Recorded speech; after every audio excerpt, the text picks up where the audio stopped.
Hamıza salam.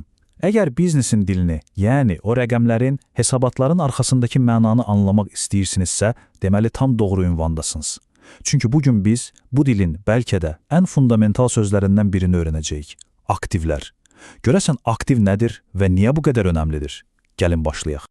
Gəlin bir saniyə dayanıb düşünək, sizin üçün ən dəyərli olan şey nədir? Bəlkə də illərlə əziyyət çəkib aldığınız təhsilinizdir, ya da qazandığınız o möhtəşəm iş təcrübəsi. Amma əsas sual budur. Bütün bu dəyərli şeylər biznes dünyasının gözündə də bir aktiv sayılırmı? Cavab sizi biraz təəccübləndirə bilər. Baxın, məsələ burasındadır ki, mühasibatlıq dünyasının özünə məxsus, hətta deyərdim ki, dəmir qaydaları var. Bu dünyada dəyər sözü bizim gündəlik həyatda işlətdiyimiz mənadan tamamilə fərqlənə bilər. Yəni, bir şeyin sizin üçün çox dəyərli olması heç də o demək deyil ki, o, bir şirkətin balans hesabatında aktiv kimi tanınacaq. Yaxşı, elə isə gəlin bu gündəlik təsəvvürlərimizi bir kənara qoyaq və bir növ dedektivə çevrilək.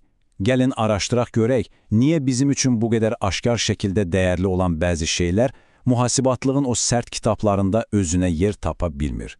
Bəli, gəlib çatdıq əsas müəmmaya. Sizin təhsiliniz, o zəngin peşəkar təcrübəniz, hətta ağlınıza gələn o dahi ideyalar. Bunların hamısı şübhəsiz ki, inanılmaz dərəcədə qiymətlidir. Amma nədənsə mühasibatlığın o sərt meyarları ilə ölçüldükdə heç biri balans hesabatında bir aktiv kimi görünmür. Bəs niyə? Gəlin bu sirrin üstünü açaq. Yaxşı, bu sualların cavabını tapmaq üçün gəlin işin əsl məğzinə enək. Bütün bu sirli pərdəni qaldırmağın yolu aktivin rəsmi tərifindən başlayır. Məhz bu tərif bizə hansı resursların oyuna daxil ola biləcəyini, hansıların isə kənarda qalacağını göstərir. Deməli, rəsmi tərifə görə aktiv belə bir şeydir. Pul dəyəri olan, bir qurum tərəfindən idarə edilən və gələcəkdə iqtisadi fayda gətirəcək gözlənilən bir resurs. Gördünüz? Burada 3 dənə sihirli söz var. Pul dəyəri, gələcək fayda və nəzarət. Məhz bu üçü hər şeyi həll edir. Və bu üç açar söz bizi birbaşa aktiv olmağın 3 əsas şərtinə gətirib çıxarır. Gəlin belə təsəvvür edək, hər bir resurs aktiv adını qazanmaq üçün bu 3 vacib yoxlama məntəqəsindən, yəni 3 qapıdan keçməlidir. Bir olmasa olmaz. Bu 3 qapı, yəni 3 şərt isə bunlardır. Birincisi, onun mütləq pul dəyəri olmalıdır. İkincisi, o, gələcəkdə şirkətə hansısa iqtisadi fayda gətirməlidir. Və üçüncüsü, o, şirkətin mülkiyyətində və ya nəzarəti altında olmalıdır. Gəlin indi hər birinə tək-tək daha yaxından baxaq. Gəlin birinci şərtdən başlayaq. Pul dəyəri. Bu, bəlkə də ən fundamental şərtdir. İşin əlifbasıdır. Çünki bütün mühasibat hesabatları pul vahidləri ilə, yəni manatla, dollarla, avro ilə hazırlanır. Buna görə də əgər bir resursun dəyərini obyektiv şəkildə pulla ifadə etmək olmursa, o sadəcə olaraq bu hesabatlarda yer ala bilməz. Bu qədər sadə. Bu müqayisə məncə hər şey çox aydın göstərir. Sol tərəfə baxın, avadanlıq, maşınlar, nağd pul, bunların hamısının dəqiq bir pul dəyəri var, elə deyilmi?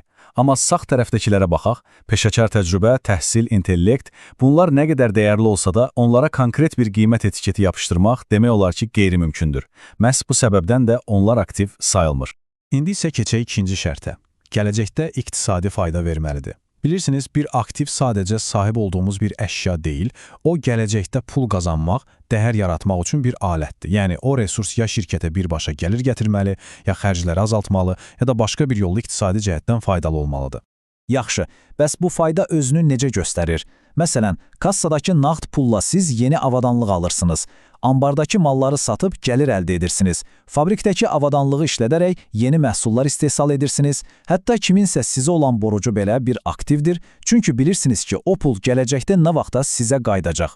Və gəldik sonuncu, üçüncü qapıya, mülkiyyət və ya nəzarət. Bir resursun aktiv sayılması üçün şirkət onu idarə edə bilməlidir. Yəni, ondan gələn faydanı özü üçün götürmək hüququna sahib olmalıdır. Nəzarətsizdə deyilsə, o sizin aktiviniz deyil. Bu nəzarət prinsipini izah etmək üçün məncə bundan daha yaxşı nümunə ola bilməz. Düşünün, bir şirkətin işçiləri onun ən dəyərli resursu ola bilər. Amma onlar aktiv sayılmır. Səbəb çox sadə. Şirkət öz işçilərinə sahib deyil, onları alıb sata bilməz. Amma burada çox maraqlı bir istisna var. Peşəkar idmançılar. Onların müqavilələri klublar arasında alınıb satıldığı üçün onlar həmin klubun aktivi hesab olunur. Bu nümunə məncə nəzarət prinsipini mükəmməl şəkildə göstərir. Yaxşı, tutaq ki, bir resurs bu 3 çətin sınaqdan uğurla keçdi və nəhayət aktiv adını qazandı. Amma hekayə bununla bitmir, əslində yeni başlayır. İndi növbəti sual ortaya çıxır. Biz bu aktivləri necə qruplaşdırırıq? Necə təsnif edirik? Aktivləri təsnif edərkən Əsas meyar onların istifadə müddətidir. Baxın, qayda çox sadədir. 12 ay, yəni 1 il ərzində istifadə ediləcək və ya nağd pula çevriləcək aktivlərə cari aktivlər deyirik. Məsələn, kassadakı pul və ya ambardakı mallar. Əgər bir aktivdən 1 ildən daha uzun müddət istifadə etməyi planlaşdırırsınızsa, o zaman bu uzun müddətli aktiv sayılır. Binalar, avadanlıqlar kimi. Amma diqqət, burada həqiqətən də çox vacib bir məqam var və bu, mühasibatlığın ən maraqlı tərəflərindən biridir. Bir obyektin statusu, yəni onun cari yoxsa uzun müddətli aktiv olması, onun fiziki formasından, nədən düzəldilməsindən yox, sırf istifadə məqsədindən asılıdır. Unutmayın, kontekst hər şeydir. Gəlin bir nümunəyə baxaq. Təsəvvür edin ki, bir IT şirkəti öz işçilərinin gedib gəlməsi üçün bir avtomobil alır. Bu avtomobil illərlə şirkətə xidmət edəcək, elə deyilmi? Deməli, bu halda həmin avtomobil uzun müddətli aktivdir. Hər şey məntiqli və aydındır. İndi isə gəlin eyni ilə həmin avtomobili bir avtosalonun ambarında təsəvvür edək. Avtosalonun məqsədi nədir? Təbii ki, o maşını mümkün qədər tez satıb pul qazanmaq. Bax, buna görə də eyni ilə həmin fiziki obyekt, yəni o avtomobil, bu kontekstdə artıq satış üçün bir maldır. Yəni, cari aktivdir. Bu, hər şey yerinə oturan o aha anıdır. Deməli, hər şey məqsəddən asılıdır. Beləliklə, gəldik yekuna. Bütün bu danışdıqlarımızdan, bu qaydalardan sonra hansı əsas nəticələri özümüz də götürməliyik? Gəlin, öyrəndiklərimizi qısaca ümumiləşdirək. Yadda saxlamamız gereken əsas məqamlar bunlardır. Birincisi, bir şeyin aktiv sayılması üçün o 3 qızıl qaydadan keçməlidir. Pul dəyəri, gələcək fayda və nəzarət.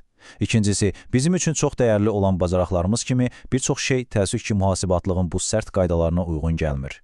Üçüncüsü, bir obyektin təsnifatını onun fiziki forması yox, istifadə məqsədi həll edir. Və nəhayət, bütün bunları anlamaq sizə istənilən bir biznesin maliyyə DNT-sini, yəni fundamental strukturunu daha yaxşı oxumağa kömək edir. Və sonda sizə kiçik bir düşüncə tapşırığı. İndiki aktivlərin tanınması üçün bu gizli qaydaları bilirsiniz, bir şirkətin maliyyə hesabatına və ya ümumiyyətlə biznes dünyasına baxışınızda nəsə dəyişdimi? Artıq daha fərqli bir gözlə baxırsınızmı? Düşünürəm ki, cavabınız bir mənalı olaraq bəli olacaq.